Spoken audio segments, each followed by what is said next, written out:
This was the funeral of a billionaire. Looking at the faces of his many children, you'd be hard-pressed to find any grief, just barely concealed glee. The eldest son was scattering his father's ashes over the coffin when a roaring engine echoed in the distance. A third-generation rich kid came tearing into the cemetery in a sports car. The rumble so loud it blew the ashes right off the casket. He stepped out wearing sunglasses, a cigarette dangling from his lips, trailed by a pack of random buddies who had no business being there. He looked nothing like someone attending a funeral. No one would have guessed that this spoiled brat would be the one to pass all of his grandfather's tests and ultimately inherit billions. The old man had been a business genius, a self-made billionaire who built his empire from nothing. But when it came to parenting, he was a total failure. His body was barely cold before his children were already fighting over the estate. The only exception was his grandson, Mark. Mark's father had died young, and rumor had it that Grandpa was responsible. That rumor had driven a wedge between them, so Mark didn't expect to inherit anything. As he was about to leave, the lawyer stopped him and said his grandfather had recorded a special video just for him before he passed. Mark watched his dead grandfather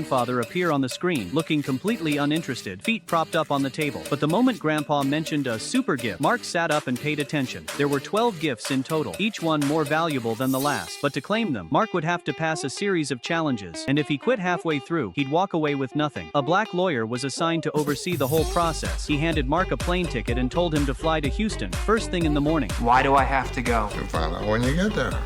This is whack. The moment Mark boarded the plane, he instinctively headed for first class, but the flight attendant informed him that his ticket was for economy, a discounted one at that, and upgrades weren't allowed. Mark was livid. In his entire life, he'd never once sat in economy.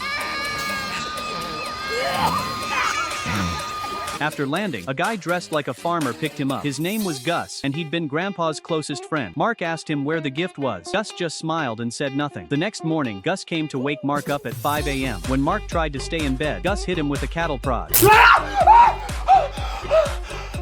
Morning.